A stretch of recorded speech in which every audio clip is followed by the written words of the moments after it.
வணக்கம். செல்வகுமாரின் அக்டோபர் மாத இறுதிக்கட்ட தென்மேற்கு பருவமழை பெருமழையாக பொழிய வாய்ப்பு. அக்டோபர் மாதத்தில் அடுத்தடுத்த நிகழ்வுகள், அக்டோபர் இறுதிக்கட்ட தென்மேற்கு பருவமழை நிகழ்வுகள் எப்படி இருக்கும் என்பதை இந்த அறிக்கையில பார்ப்போம். அதிகாரப்பூர்வ வானிலை அறிக்கைக்கு இந்திய வானிலை ஆராய்ச்சித்துறை அறிக்கையை பார்க்கவும். 2025 செப்டம்பர் 13 சனிக்கிழமை அதிகாலை நிலவர வானிலை பதிவு. ஏற்கனவே செப்டம்பர்ல இன்றைய தேதியில் இருக்கக்கூடிய நிகழ்வு ஆந்திர பிரதேசம் கடந்து மகாராஷ்டிரா செல்ல இருக்கிற நிலையில படிப்படியாக நாளை முதல் மழை பொழிவு தீவிரமடைந்து 16, 17, 18, 19, 20 தேதிகளில சிறப்பானது ஒரு மழைப்பொழிவை கொடுக்க போகிற என்ற அறிக்கை சமர்ப்பித்திருக்கிறோம். தமிழ்நாடு முழுவதுமே, தென் மாநிலங்கள் முழுவதுமே என்று சொல்லியிருக்கிறோம். இந்த நிலையில அடுத்த நிகழ்வு சற்று வடக்கு வைத்து நகர்ந்தாலும் ஒதுக்கி ஒதுக்கி மழைப்பொழிவை இந்த மாத இறுதி நிகழ்வு கொடுத்தாலும் பெய்யும் இடத்துல வலுத்த மழைப்பொழிவு இருக்கும். இந்த ரெண்டு நிகழ்வுக்கு பிறகு இந்த மாத இறுதியில் இருந்து வரக்கூடிய அடுத்த நிகழ்வு அக்டோபர் 1 வரிசை கட்டி நிற்க போகிறது நிகழ்வுகள். வங்கக்கடலில் ஒன்றும், வரும் வழித்தடத்திலே தாய்லாந்து வளைகுடா மற்றும் தாய்லாந்து பகுதிகளிலே ஒன்றுமாக, அடுத்தது தென்சீன கடற்பகுதியில் ஒன்றும், பசிபிக் பெருங்கடலிலே ஒன்றும், பிலிப்பைன்ஸ் மற்றும் தென்சீன கடற்பகுதி மற்றும் தாய்லாந்து வளைகுடா மற்றும் வங்கக்கடல் என்று வரிசை கட்டி அடுத்தடுத்து வங்கக்கடல் வரவேற்கும் விதமாக நிகழ்வுகள் காத்திருக்கும் என்பதில் மாற்றமில்லை. மழை பொழிவு நாட்கள் தான் அதிகமாக இருக்கும். இடைவெளி இருந்தாலும் சில நாட்கள் தான் இடைவெளி நாட்களே இருக்கும். பெரும்பாலும் அக்டோபர் பிறந்து விட்டால் மழை பொழிவு மெல்ல தீவிரமடையும். புரட்டாசியில் அதிக மழை இருக்கும், ஆனால் இடைவெளி கொடுக்கும். ஆனால் இந்த ஆண்டு புரட்டாசி பின்பகுதி வடகிழக்கு பருவமழை தொடங்கியது போன்ற ஒரு மழைப்பொழிவை கொடுக்க இருக்கிறது. ஆக அக்டோபர் 18 வடகிழக்கு பருவமழை தொடங்கும். ஆனால் அக்டோபர் 18 வரை தென்மேற்கு பருவமழை தொடரும். செப்டம்பர் 30 தென்மேற்கு பருவ மழை பொழிவு புள்ளி விவரங்கள் நிறைவடைந்துவிடும். ஆனால் அக்டோபர் 15 தேதி வரைக்கும் தொடரக்கூடிய தென்மேற்கு பருவமழையை சேர்த்தால் தென்மேற்கு பருவமழை சராசரிக்கு மிகுதிக்கு மிகுதியாக இருக்கும். இப்பொழுது வரக்கூடிய நாட்களிலே 15, 16, 17, 18, 19, 20 தேதிகளில் பெய்யக்கூடிய மழையும் கொஞ்சம் கூடுதல் மழை தான்.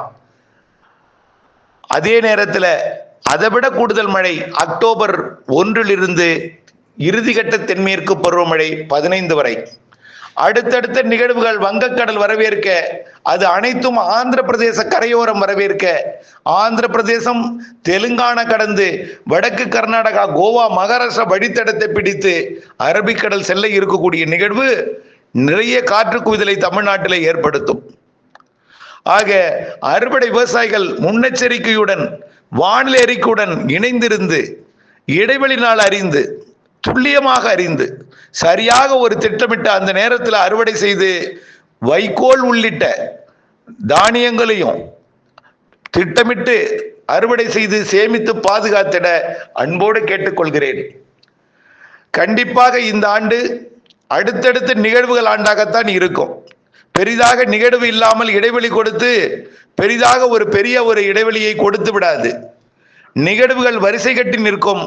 ஒரு நிகழ்விற்கும் இன்னொரு நிகழ்விற்கும் ஓரிரு நாள் தான் இடைவெளி இருக்கும். அப்படியே இருந்தாலும் அதுலேயும் குழப்பம் இருக்கும். குழப்பம் மற்றும் தூறல் போன்றவை இருந்தாலும் இருக்கும். சில இடைவெளி சில நிகழ்வுகளுக்கு இடையே ஒரு நாள் தான் இடைவெளி இருக்கும். அப்படிப்பட்ட மழை பொழிவாக தான் இந்த ஆண்டு பார்க்கப்படுகிறது. அக்டோபர் மாதம் தென்மேற்கு பருவமழை தொடர்ந்தாலும் வட இந்தியாவிலே தென்மேற்கு பருவமழை பின்வாங்கி கொண்டு வர தென்னிந்தியா வரவேற்கும் அமைப்பாக அமைந்து இறுதி கட்டத்தில், அதாவது வடகிழக்கு பருவமழை தொடங்கக்கூடிய நாளிலே அக்டோபர் மத்தியில 17, 15, 16, 17 தேதிகளெல்லாம் தெற்கு ஆந்திர பிரதேசம் தமிழ்நாட்டை ஒட்டி நிகழ்வு அமைந்து நிறைய மழைப்பொழிவை வடகிழக்கு பருவமழை தொடங்கக்கூடிய நாட்களிலே கொடுக்கும். அப்படியே தலைகீழாக வடகிழக்கு பருவமழையாக மாறி தீபாவளியை ஒட்டிய நாட்கள்லாம் மழைப்பொழிவை கொடுத்தாலும் பெரிய அளவிலே பாதிக்காமல் அது இடையூறு கொடுத்து கொண்டு மழைப்பொழிவு தூறல் சாரல் எல்லாம் கொடுத்து கொண்டு மழைப்பொழிவு இருந்து கொண்டே இருக்கும். ஆக அடுத்தடுத்த நிகழ்வுகள், வரிசை கட்டி நிற்கும் நிகழ்வுகள், மாதம் முழுவதுமே பெரும்பாலான நாட்கள் மழை என்றுதான் இந்த ஆண்டு வடகிழக்கு பருவமழையாக இருந்தாலும் தென்மேற்கு பருவமழையின் இறுதிக்கட்ட அமைப்பாக இருந்தாலும் இருக்க போகிறது. ஆகவே அறுவடை செய்யக்கூடிய விவசாயிகள் வெயில் அடிக்க போகிறது, வெயில் அடிக்கும், இடைவெளி இருக்கும் என்ற நம்பிக்கையுடன் இருந்துவிட வேண்டாம். வரக்கூடிய இந்த செப்டம்பர் 22க்கு பிறகு ஒதுக்கி ஒதுக்கி மழை பெய்ந்தாலும் மாலை இரவு மழை பொழிவுதான். ஆனால் அதுல முதல் நாள் மழை இல்லாவிட்டால் அடுத்த நாள் அறுவடை செய்யலாம், அதுல எந்தவித பிரச்சனையும் இருக்காது. ஆனால் அக்டோபர் பிறந்து விட்டால் அந்த மழை மதியமே வந்துவிடக்கூடிய மழையாக இருக்கும். ஆக மதியமே மழை வந்து விட்டால் அறுவடைக்கு கண்டிப்பாக இடையூறு கொடுக்கும். அக்டோபர் பிறந்து விட்டால் அந்த மழை மதியமே வரும், மாலை கண்டிப்பாக இருக்கும், இரவு நள்ளிரவு அதிகாலையில கனமழையாக இருக்கும், காலை மட்டும் இடைவெளி கொடுக்கும்.